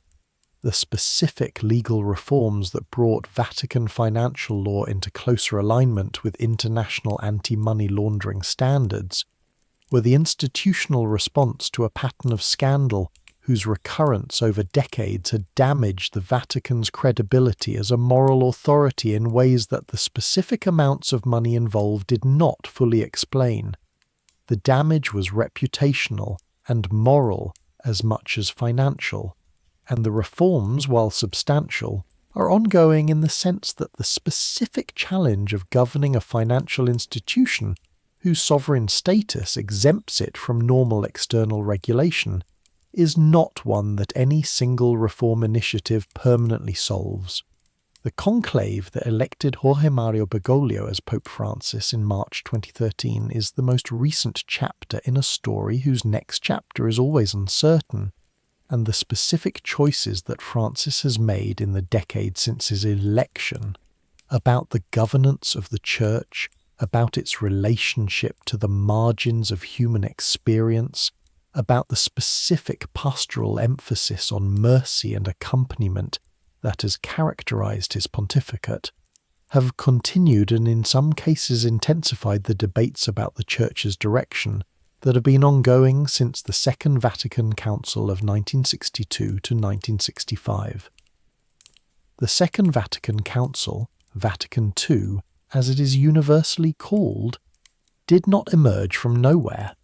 It was the culmination of a century of theological ferment within Catholicism that the official culture of the 19th and early 20th century papacy had tried to contain, and that had proved in the end uncontainable. The First Vatican Council of 1869 to 1870 had proclaimed the doctrine of papal infallibility, the claim that when the Pope speaks ex cathedra, from the chair of Pietà, on matters of faith and morals, he is protected from error by divine assistance, in terms that represented the high watermark of the ultramontane movement, the tendency within 19th century Catholicism to concentrate authority in the papacy and to resist the accommodations with modern political and intellectual culture that the broader European world was demanding. The First Vatican Council was interrupted by the Italian army's entry into Rome in September 1870 and never formally concluded, leaving the question of the relationship between papal authority and episcopal authority, between the Pope and the bishops as a collective, technically unresolved. The theological developments of the mid-20th century that made Vatican II possible included the Nouvelle Théologie, New Theology, movement of French and German Jesuit and Dominican scholars who argued that Catholic theology needed to return to its patristic and scriptural roots, rather than being confined to the neo-scholastic categories that had dominated Catholic thought since the Council of Trent. Scholars like Henri de Lubac, Yves Congar and Karl Rahner developed theological frameworks that were more historically aware, more open to dialogue with Protestant theology and with modern philosophy, and more attentive to the Church's relationship to the world as a whole, rather than to its internal doctrinal consistency. Their work was initially viewed with suspicion. Congar was silenced by the Holy Office in 1954. De Lubac's most innovative work was withdrawn from circulation. But their theological vision provided the intellectual foundation for Vatican II when Pope John XXIII convened it. John XXIII himself, Angelo Roncalli, elected in 1958 at the age of 76 as a transitional pope, expected to provide a brief, uncontroversial interlude between the long pontificate of Pius XII and whatever came next, was one of the more consequential figures of the 20th century, precisely because he refused to be the transitional figure everyone expected. His call for the council, his framing of its purpose as aggiornamento, bringing up to date, rather than condemnation of error, and his opening address to the council in October 1962, which rejected the prophets of gloom who always forecast disaster and called instead for the Church to express its ancient doctrine in new forms, set the tone for a gathering that surprised almost everyone who observed it by the radical direction it took. The documents that emerged from Vatican II, 16 in total, including the 4 constitutions that were the Council's most theologically significant products, represented a genuine transformation of the Church's self-understanding on a range of questions. Lumen Gentium, the dogmatic constitution on the Church, reframed the Church as the people of God rather than a hierarchical pyramid with the Pope at the top, restoring a theological primacy to the baptized faithful that the emphasis on hierarchical authority had overshadowed. Gaudium et Spes, the pastoral constitution on the Church in the modern world, was the most innovative document the Council produced, an extended engagement with modern science, culture, economics and politics that rejected the posture of condemnation for the posture of dialogue and acknowledged that the modern world had things to teach the Church, as well as the other way around. Nostra Aeteas, the declaration on the relation of the Church to non-Christian religions, explicitly rejected the charge of collective Jewish guilt for Christ's death that had been a source of Christian anti-Semitism for centuries, a declaration of 4 pages that Pope John Paul II described as the Magna Carta of Christian-Jewish relations. The Second Vatican Council, Vatican II as it is universally called, was the most significant event in the internal life of the Catholic Church since the Council of Trent in the 16th century, and its effects on the Church's self-understanding, its liturgical practice, its relationship to the modern world, and its internal governance are still working themselves out more than 60 years after the Council's conclusion. The Council, convened by Pope John XXIII and continued under Paul VI, produced a series of documents that reframed the Church's understanding of itself, from an institution defined primarily by its hierarchical structure and its opposition to modernity to an institution defined primarily by its character as the people of God, in which the hierarchy served the community rather than simply governing it, and in which the Church's relationship to the modern world was one of dialogue rather than condemnation. The liturgical reforms that followed the Council, the celebration of Mass in the vernacular languages rather than exclusively in Latin, the priest facing the congregation rather than facing away, the increased participation of the laity in the liturgical action, were the most visible expressions of a theological reorientation whose full implications are still being negotiated between the conservative and progressive factions within the Church. Francis's papacy has been characterized by a pastoral emphasis on the peripheries, on the poor, on migrants, on the divorced and remarried, on gay and lesbian Catholics who had long found the Church's official teaching on homosexuality alienating, that has been experienced by progressive Catholics as a genuine opening and by conservative Catholics as a dangerous departure from defined doctrine. His apostolic exhortation, Amoris Laetitia, published in 2016 and concerned with the family and marriage, was the most controversial document of his papacy, containing a passage whose interpretation, whether it opened the possibility of communion for divorced and remarried Catholics, was disputed between those who read it as a pastoral invitation and those who read it as a theological capitulation. The specific form of the dispute, 5 cardinals submitting formal dubia, questions demanding a definitive doctrinal clarification to which Francis declined to respond definitively,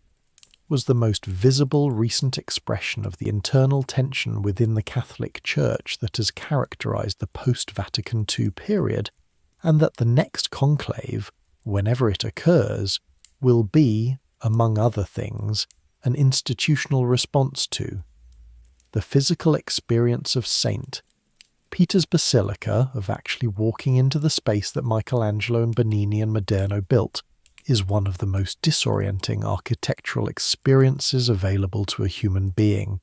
and the disorientation is specifically a product of a scale managed in a way that prevents the scale from being immediately legible. The interior of St. Peter's is, at 211 metres long and 138 metres to the top of the interior dome, the largest church interior in the world, capable of holding approximately 60,000 people standing. But the proportions of the space are so carefully managed every element scaled to the whole in ways that prevent any single element from declaring its own enormity, that visitors consistently misjudge its dimensions, often by factors of 2 or 3. The marble cherubs that decorate the pilasters of the nave appear to be perhaps 2 feet tall until you are close enough to see that they are 2 meters. The bronze letters of the Petrine Commission, "Upon this rock I will build my church, and to thee will I give the keys of the kingdom of heaven," that run around the interior of the drum beneath the dome, are each approximately 2 meters high, but from the floor they appear to be the size of ordinary printed text. The specific architectural trick that Michelangelo and his successors are deploying is the management of relative proportion. Every element in the space is large by the standards of any other architectural context,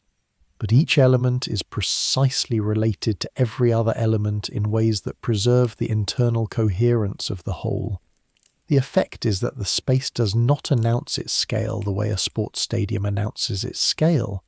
by making the individual viewer feel small relative to clearly legible enormous things. Instead, it produces the experience of inhabiting a space that seems simply correct in its proportions, harmonious and complete, and only gradually. As you walk towards something that looked small, and it does not get larger as quickly as your expectations demand, or as you look at the baldacchino, Bernini's great bronze canopy over the high altar, and realize that it is 29 meters tall, the height of an 8-story building, and you had not registered it as anything other than an appropriately scaled element of the interior, does the actual magnitude of the space reveal itself. This is not an accident. It is the result of architectural decisions made by some of the greatest spatial minds in the history of Western art, working on a project that was understood to be the most important church building in Christendom, and that therefore required the most careful possible management of the specific effect of grandeur that the church wanted the building to produce. The grandeur was not supposed to be overwhelming in the sense of making the human viewer feel insignificant. It was supposed to be uplifting in the sense of expanding the viewer's sense of what human beings, directed by divine purpose, are capable of making. Whether it succeeds in producing that effect in any given visitor depends on what the visitor brings to the experience. But the ambition is real, and the execution is, by any measure, extraordinary. Beneath the grandeur, beneath the marble floor with its inlaid markers showing the relative lengths of the world's other great cathedrals, all of them shorter than St. Peter's,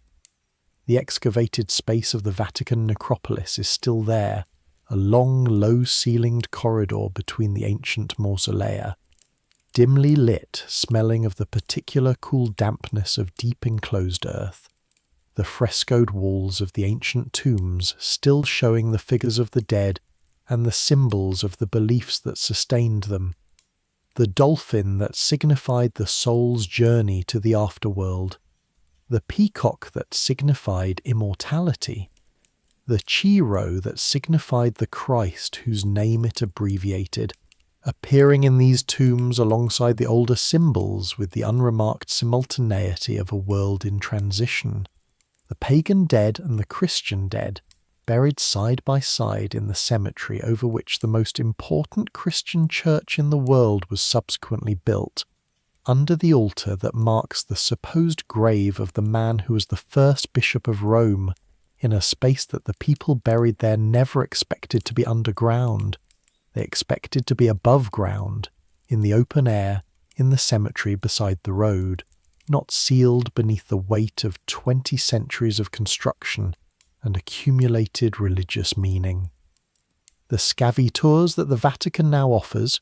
small groups admitted by appointment only, conducted by Vatican archaeologist guides through the excavated necropolis, are among the most extraordinary tourist experiences available in the world. Not because of the grandeur, which the necropolis does not have in the way that the basilica above has grandeur, but because of the specific experience of proximity to the deep past that the space provides. The frescoes on the walls of the ancient mausolea were painted by people who died in the 2nd century CE, and whose world was as remote from them in time as theirs is from ours. The bones in the marble niches and the ash in the urns are the remains of people who lived and worked and thought and believed in a world that was, in most practical details, utterly different from ours, and that was, in its fundamental structures of love and grief and hope and the need to make meaning in the face of death, entirely familiar. That continuity is perhaps the deepest argument for the Vatican's significance, beyond its religious and political and cultural dimensions. It is a place that has been continuously accumulating the evidence of human beings trying to make sense of their condition for 2,000 years, and the accumulated evidence is legible in the layers.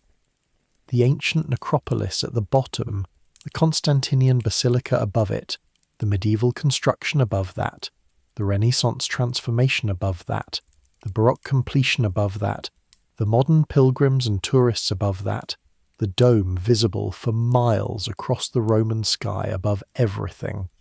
Each layer is the expression of a specific human moment's best understanding of what is most important, and the whole is a stratigraphic record of 2,000 years of Western civilization's engagement with the questions that the bones in the red wall niche still ask, and that no amount of archaeological evidence, however painstakingly gathered, has yet fully answered. The night is settling in around you now, and the long story of Vatican City has reached the place where stories about places that are still living and still generating their own future always end, not at a conclusion, but at the current moment, which is itself in motion. The smallest country in the world is also the oldest continuous institution in the Western world, and the gap between those two descriptions contains most of what is interesting about it. It is simultaneously the marble and the bones beneath the marble, the grandeur and the secret excavation, the diplomatic machinery and the fisherman's grave, the Sistine ceiling and the cold archive and the locked conclave and the Swiss guards in their striped uniforms carrying modern weapons under their medieval halberds. The question that the Vatican most persistently asks, that the bones in the red wall niche ask, that the Latin inscription on the drum of the dome asks, that the Last Judgment on the altar wall asks, is the question that 2,000 years of institutional elaboration has not resolved and cannot resolve, because it is not a question that institutions resolve. It is the question that the human being standing in the basilica or walking through the necropolis or reading the history in the archive brings to the place, and that the place reflects back without answering. The question of what is true. The question of what is owed to the dead. The question of what the reaching fingers almost touching in the ceiling of the Sistine Chapel are reaching toward, and whether the space between them is where God lives, or where the human longing for God lives, and whether, in the end, those are different things. Hold that question lightly as the night settles. You do not have to answer it tonight. The Vatican has been not answering it in various magnificent ways for 2,000 years, and the building is still standing. The dome is visible from miles away in the Roman night, the light on it catching the marble in a particular way that makes it seem to float above the city, above the specific hill where a Galilean fisherman was buried in the earth, by people who believed that what he had witnessed and died for was worth marking. Whatever you believe about what he witnessed and what he died for, the fact of the marking, the 2,000 years of marking, each generation adding its layer to the one before, the necropolis and the basilica and the archive and the museums and the institution and the 800 people who live there today going about the ordinary and extraordinary business of the smallest country in the world, that fact is real. That accumulated human seriousness is real, and it is worth on a quiet night, sitting with for a moment before sleep.